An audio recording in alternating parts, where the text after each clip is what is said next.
Young at Heart by Pam Young. If I were a car, I wouldn't trust me. Attention mechanics, do not read or listen to this essay. At best, it'll disgust you, but at worst, it could make you sick. I'm a self-confessed car abuser, and I'm not proud of it. It's just the way it is. I've abused every car I've ever owned, including my current one. My organizing skills have kept my cars clean on the outside and on the interior, but when it comes to taking care of what's under the hood, they are non-existent. I know, I'm irresponsible. I wait until something happens and then I head for repair. And I know the ounce of prevention equals a pound of cure deal, but I've never minded that proverb when it comes to automobiles. Once I thought seriously about marrying a master mechanic, but I just couldn't get past the permanent grease stains under his nails. So I married someone as mechanically challenged as I was. Have you ever noticed it costs more for a plumber, electrician, or mechanic if an inept person has taken a shot at a fix? In the 25 years Terry and I have been married, the rap sheet on mechanical abuse runs long. We probably could have retired by now if we'd been more mechanically responsible. The highlights of my abuse began with a brand new Chrysler called a Sundance. Now, the Sundance was a worthless car in the first place. Driving it out of the dealership, I went to roll the window down and the handle came off in my hand. Just an omen, because anything that could go wrong with that car did. I still could have taken better care of her.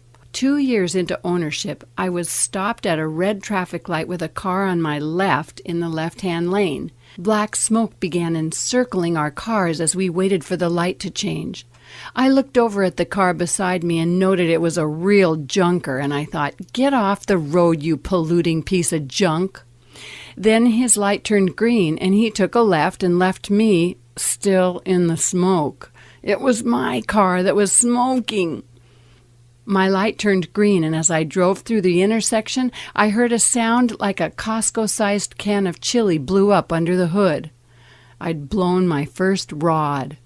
Okay, in the 2 years I owned that car, I never changed its oil. I think I traded what was left of the Sundance on a new Mazda. With the Mazda, I took lessons they offered free to new owners on how to take good care of your purchase. I didn't mind. Our next car was a Cadillac. We were coming up in the world, and I vowed to be better. We still have her today, but we are still guilty of negligence. The Caddy has a big computer that I swear makes the car seem like a person. She lets us know when she's hungry, thirsty, needs an oil change, more coolant, whatever. Trouble is, she's a real hypochondriac. A good example? She informed me one morning that something was wrong with her engine, and I needed to get her in immediately. $119 later, it turned out the only thing wrong with her was the engine light was faulty. The fix cost me another $45.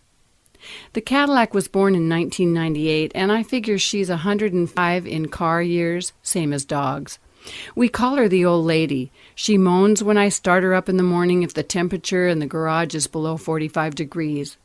I rammed into another car about 2 years ago and put a big hole in her rear bumper, and when I went to get it fixed, I was informed that it would cost me more than the whole car is worth, so I just put a bumper sticker over the hole.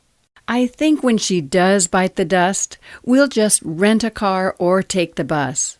Oh, and if you are a car and you see me looking at you with that buyer's spark of admiration, please, for your own good, take off the other way.